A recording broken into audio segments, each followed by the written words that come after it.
Okay, y'all. The Real Households of Potomac. The Potomac hoes. Potomac hoes. Okay? Lady Eloise and the Potomac hoes. Look, do I want to talk blow by blow? No, I do not. I'm definitely recording the whole shit, and it just probably came on. It came on about 7 minutes ago with Kenya and Giselle on there. Let me just tell y'all. I don't know how long. I'm going to stay with it, but some shit about this show just irritates the fuck out of me. Let me start this motherfucking video out by this. First of all, I had some people that was in the comments and things feeling some kind of way. Actually, it was really one person that felt some kind of way, maybe two, about me saying, what's with all the lighter skinned sisters? Yes, I said it. It is an issue that has went on in our community, okay? Years, just because we years removed from when they first did it don't mean the motherfucking shit disappeared. I'm saying it again. And tonight it was reiterated. And let me know that I was right in what the fuck I was saying. Yes. It's a whole bunch of going on. You know what I'm saying? I believe there are some. I'm just saying it should be an even mixture, and it seems to be a common thread going all up and through Potomac. In these holes right here. Anywho, with that said, what am I gonna say?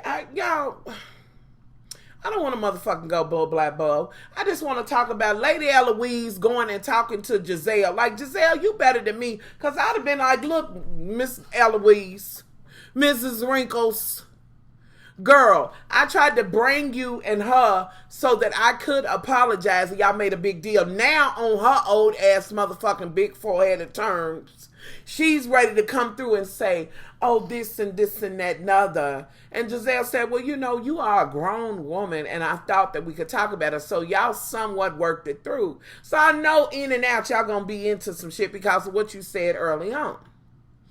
But I would have been like, girl, please, I ain't got time. Get your old ass some motherfucking word and sit down. And I don't even want to be old, but girl, be talking about old, but girl, you on my motherfucking nerves. Lady Eloise. Strange, okay? Moving forward. So y'all kind of talk that out. Then, Lord Jesus, do I have to go to Mother Thirsty? Let's go to Thirsty ass. I need to be married right away.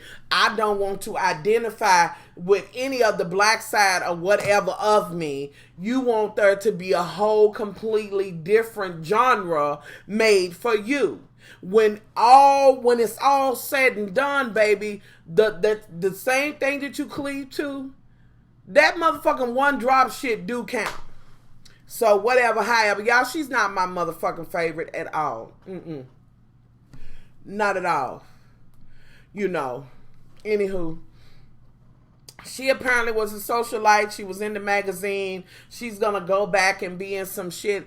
And old dude was like, yeah, and you don't look like you've aged a bit. And she is a nice looking lady. She looks great. She was like, has it been 10 years? So she's trying to go around and get people to donate. Every conversation she's going to have is going to be about her hoping that he would be her fiance. Well, girl, you might have thought about that before you moved him in. I'm just saying. Which I don't believe he's all the way moved in. I think he just comes there conveniently. He comes probably 3 or 4 days a week or whatever. You socializing it up and gonna have this whole thing. Now, and I'll just address your shit right now. Because at one point you went and met up with the other big head girl and her husband, Mr. Wrinkles. And I ain't mad, bitch. Get you a sugar daddy, bitch. I ain't even mad. What got me, though, was the conversation. And then you said, well, she'll be fine. She'll get along. We'll just talk about, they gonna talk about you behind your back like we all do. Meaning she gonna talk about her ass too. Ain't nothing solid about that bitch. She can't even figure out from whence she came. But we gonna move forward. So, The dude that you trying to get married, he read Lady Eloise for dust. He said Giselle ain't nothing but a younger version, and she's an older version with bad something medication. I mean, he laid her the fuck out. And they all kikiing and cackling. Of course, she's talking about getting married. Miss New Young thing that wants to do whiskey.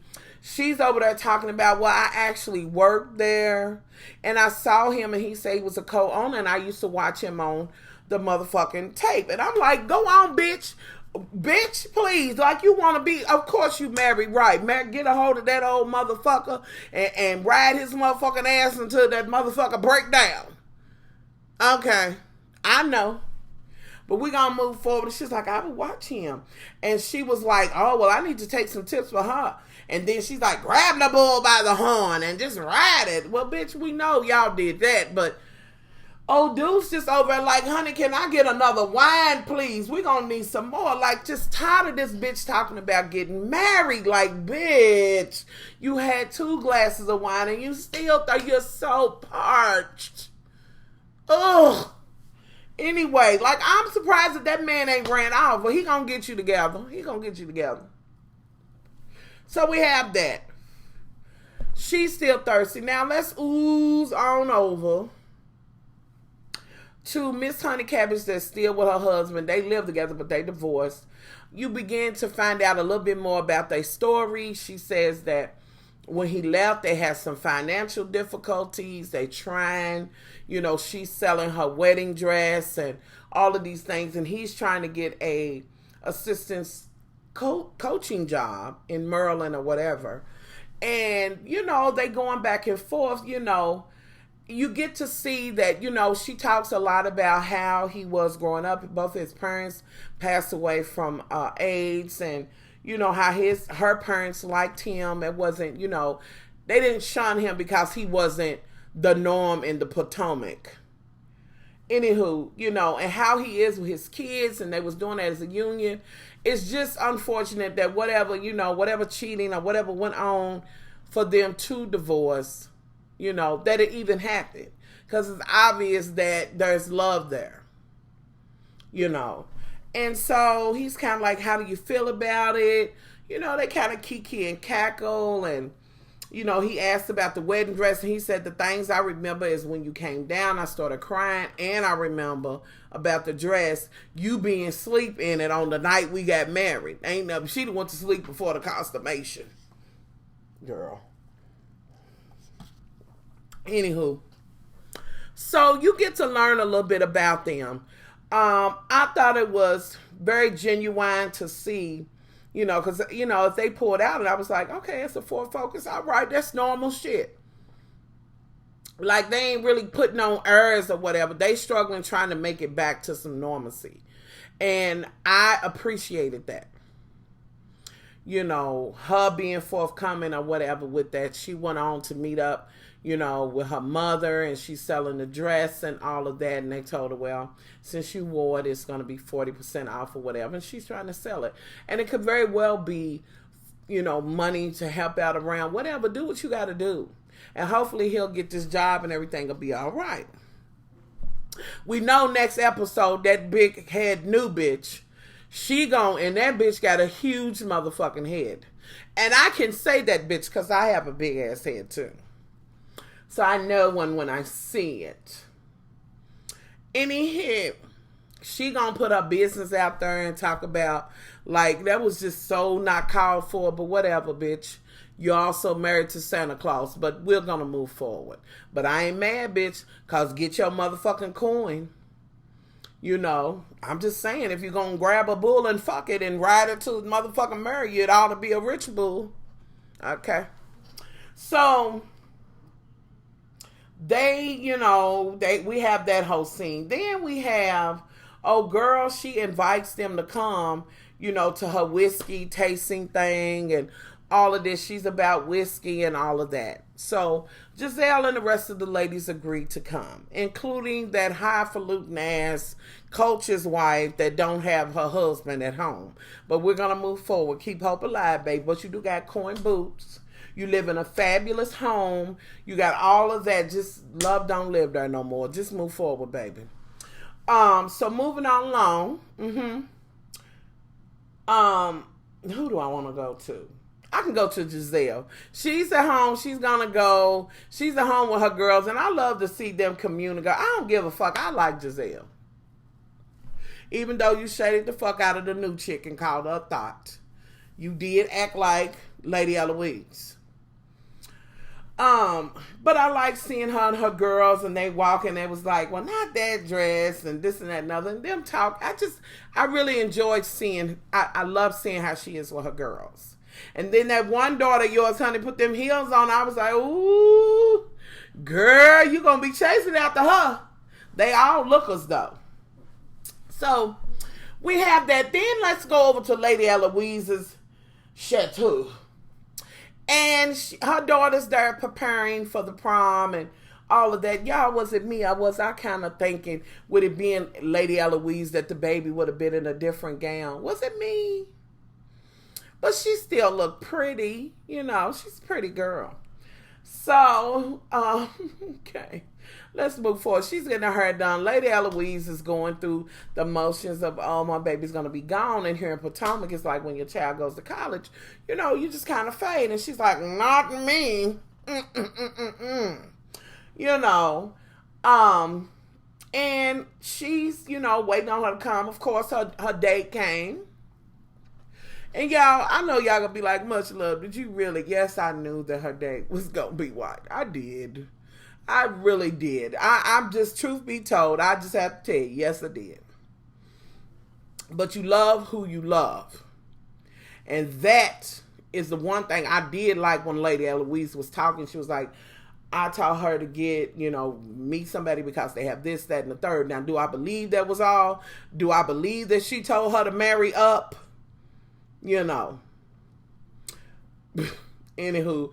But, so, you know, she comes down. Lady Eloise want all the pictures. The dad is trying to take all the pictures and get it. She, like, back up a little bit. You know, and they look really cute. Had the corsages and things. Putting those on. And, you know, go have a good time.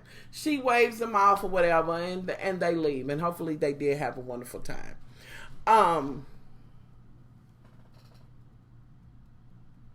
Booge.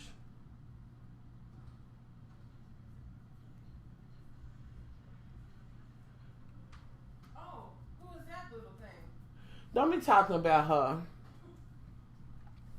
Anywho. So, sorry y'all. So, they leave, they go and have a good time. Now, somewhere around in here, the ladies are prepared to go to Miss New Head Cabbage to her little whiskey thing. Unbeknownst to them, they done got dressed, as Lady Eloise said, to the nines. That is to be seen, you know. We dressed to the nines, and they ain't used to going to the downstairs and shit and having whiskey. They drank champagne all the time, which, bitch, I don't get it. Ain't nothing wrong with a little Absolute. Ain't nothing wrong with a little Tanqueray, a little Courvoisier, any of that. Moo Cow, any of those things. Nothing wrong with that. Like, come on now. Anywho, so she's like, ladies, we're going to do a little whiskey tasting. You know, they all come in and it's like, oh. But, you know, they taste it. They don't like it. They sitting there being shady boots. Miss, I don't have a husband at home, but I got all the money in the house in the world. She's over there she ain't trying to be there. I heard from old girl at all. She just like, whatever. I ain't trying, you know. So they taste shit. There was a point where it was like, you know, we kind of hashed that out, and Giselle was like, well, I talked to her, but I didn't get a chance to talk to you because this bitch ain't trying to hear it. She said to her, I told you if I did anything, I do apologize to you. Because this bitch is just stuck in her motherfucking feelings. Then we had a whole scene between them and old girl, the one whose husband they divorced or whatever. She was like, well, this is something that's not going to be hashed out here. You know, whatever was going on, it's just something that's not going to be hashed out here. Basically getting Giselle's back or whatever. She's sitting there like, yeah, she got somebody here today. Y'all ain't going to do what you did the other day. So then Miss New Cabbage brings up the thing with the thoughtatry. Which Giselle, girl, you want too motherfucking far, but girl, you don't be grinding on women and doing like it was too much. It was too much by any standards. I'm sorry. Sit that shit down. Yes, you are younger, but girl, if you trying to hobnob and all that, you're going to have to be able to teeter both. But her and Giselle was able to kind of work it out. That's when Miss I Ain't Got a Man at Home, but Money at Home, and a Nice Home came around and gave Giselle a hug, which was a beautiful thing. You know, they worked it out, and she was like, well, this child, 26 years old, is acting better than us. Let me get up. I was glad to see that, so I hope it continues to be that way, which we all know that there's going to be some shit to come up. Now, in the midst of that, let me go back to when they was doing the bathing suit shit. And why was they there trying on stuff? I guess for your daughter, for Lady Eloise's daughter. And I just didn't get that whole shit. I really just didn't, you know. And of course, Miss Honey Cabbage just so thirsty. She's talking about her event, talking about him and this marriage, and you're just thirsty. You know, it was just a thirsty moment. I'm wondering when Lady Eloise is going to be like, look, girl. Now, girl, this is just getting to be too desperate and thirsty. Like, bitch, have some water out of this red motherfucking cup. Yes. And sit your ass the fuck down. Then when they got their clothes on, it was kind of like, oh, now I really like that because neither one of them had bodies. They both had prepubescent bodies, but okay. It was like, oh, okay. And they was like, to be young and this and that and other, you know. So, oh, girl, let's get to talking about, you know, after you have kids or you get older, honey, something happens down there. Do they have doctors for that? Lady Eloise was like, honey, it's a necessity, honey. I done had these motherfucking lips pickled a long time ago, girl. I had reconstructive surgery on this puss, honey. That's not, I got a number 3 and then rounded out with a number 7 and got a good polishing, bitch. This motherfucker look like it ain't been touched, honey. Child cheese. I can't, but I ain't mad. She's like, honey, I got a doctor for you. Don't worry about it, honey. They specialize in mopping cooches, drawing them up, pickling them, hanging them up, and all of that. You know, they preserve the puss. Preservatives, honey. Okay. So she's going to go at some point to her little thing. She's hobnobbing around, and oh, I've got to meet this one, and oh. You know, she's talking to certain folks. Then she gets to this one group of people, and they're like, oh, are you all married? You know, and I'm really checking the chick that asked her that, because she is kind of giving a look like, another one of these. Okay. And that's just like, when she went to go eat with old girl, she was like, it's just kind of good being with another interracial couple. Which I could understand that, because I would imagine sometimes you'd like to be able to talk to like-minded people that, where you can kind of talk about what's going on with you, vent or whatever about it. But I happened to be watching old girl as she was asking you, and she was giving you the once over. I was like, I told you, one drop. We're going to move forward. She's like, no, are we engaged? And like, bitch, you look so stupid. And as usual, he clowned your ass. Then, because you got clowned, you looked at the girl's ring and said, oh, that's cute. Really? And you want them to come and donate? Then you take your ass home, get to getting even more thirsty, talking about, oh, don't you want to see me pregnant? Don't you want to do this and that? No, he wants to do exactly what he had been doing, smacking your ass. And don't you want, are you just kind of living in and helping me with the kids? He seemed to be more tickled with that. Then he told you, I might would have asked you had you have not been drilling this for the last 6 months. Bitch, you are too thirsty. I understand you trying to marry up, but girl, as soon as y'all get married, you're going to be divorced again, honey. You better hope you don't give them that many years, because you ain't got that long to be on the market, girl, some would say. You know, just those things that you cleaving on and holding on to, honey, that end might be the one to pickle on your ass. But we're going to move forward, though. Okay. So, he basically tells you you're thirsty. You are. You're ridiculously thirsty. Ugh, y'all, anywho, that's the just of the Potomac hoes for me. If I left some shit out, y'all put that shit in. But that's what I got to give on it. Now, here's my question. Do you feel like, one, is that bitch thirsty? Do you think she gonna run that man off? Two, I shouldn't even ask you about the house and the money. But no, man, no, I don't want to ask about that. Two, how do you, I mean, you know, I think I asked y'all about how y'all felt about how Giselle treated old girl, but am I the only one that knows that shit's gonna go awry again between Giselle and them? Like, it ain't nothing genuine between them. Y'all just tell me, you know, what y'all think about that. So, y'all, I'm out of here. Don't forget to get you some SCENTSY, honey. I still got some time left, okay? Much love. I'm out of here. Bye.